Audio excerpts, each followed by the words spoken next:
Good morning, guys. Let's go ahead and try to knock out this last question from yesterday.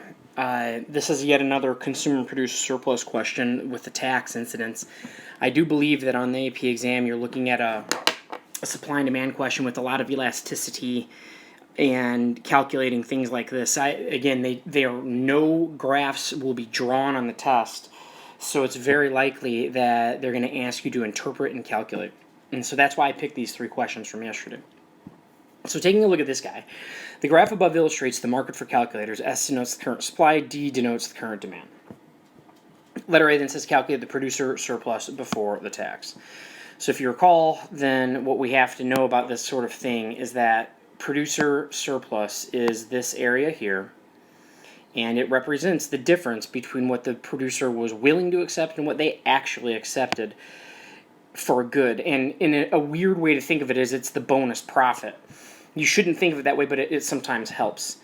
And so what we have to do then for this question then is calculate the area of the consumer produced surplus, which is here. This is a triangle, which means then that we are looking at 1/2 of base times height. And so since it's 1/2 of base times height, that means then that we have to take this length, which is 5, times, and this length, this length is not 5, this length is 90 because it's equivalent to this, and then this length, which is 3. So that means we are 1/2 of 90 times 3. 1/2 of 90 times 3, of course, is 270 divided by 2, which then is 135. So 1/2 of 270 equals 135. That's your answer for letter A. Letter B then says, now assume that we have a per unit tax of $2 imposed, calculate the tax revenue.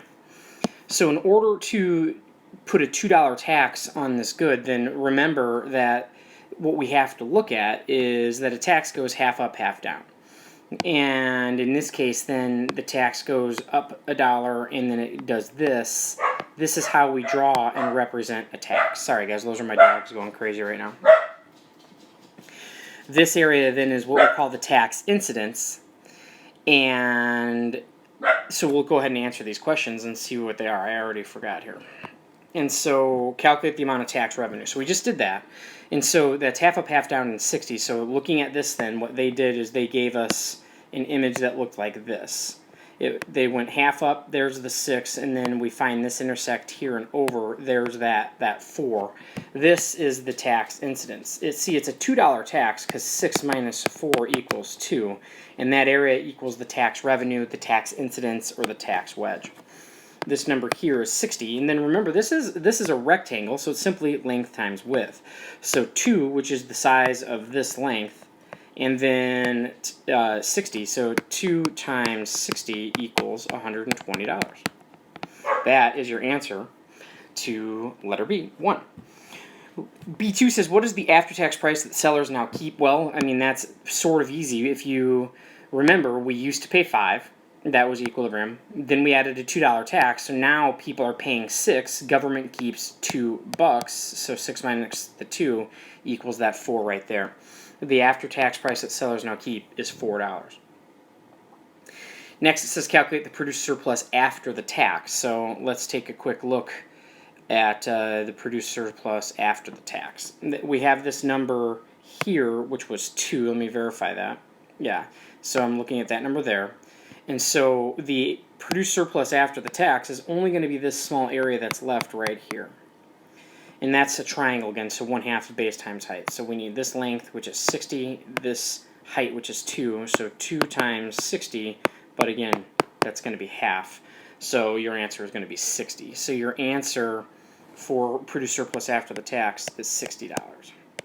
60. Letter C then is really why I care most about this question, because it says, is the demand elastic, unit elastic, or inelastic between 5 and 6? Explain. Okay, so in order to explain this then, what we have to do is remind ourselves what's going on in this question. So we're going from 5 to 6, and so price is going from 5 to 6, and then when that happened, quantity went from 90 to 60. And so the first thing I'm going to do here is the total revenue test. Total revenue test. At the first time, and that's just a horrible bit of handwriting, I can do better than that. In the first instance here, the original total revenue was 5 times 90. So 5 times 90 equals 450. And then at the new price, we're at 6 with only a quantity of 60. So 6 times 60 equals 360. And so if you're following the logic here, what we just saw is that price went up and that caused total revenue to go down. This means we are an elastic good. It's elastic because as price went up, total revenue went down, meaning people are no longer buying it. If it were something like insulin, then price would go up, people would be forced to continue to buy it. That means total revenue would go up. So if price were to go up and total revenue went up, then it is inelastic. And that is a valid answer to your letter C.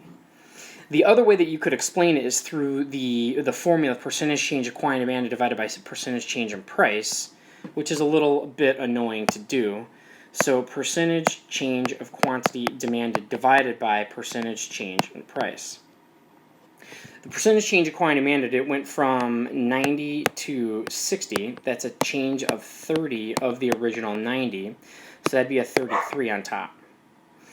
Price went from 5 to 6. That's a change of 1 of an original 5. That's a 20% on the bottom. You can see this is greater than 1. That means the good is elastic. Remember, if it's less than 1, it would be inelastic, and if it's greater than 1, it's elastic. So we double-checked ourselves, and it all worked. This is the kind of math you're going to see in the AP exam. I'm almost positive that that's going to be the case. You should be prepared for this kind of math in the AP exam. They will allow calculators on this one because you're doing it at home in 45 minutes. I would make myself a beautiful note sheet with the key and pertinent formulas and just be ready to go with it, man, because you are timed. I hope this was useful. I hope you guys are having a glorious week. Take care.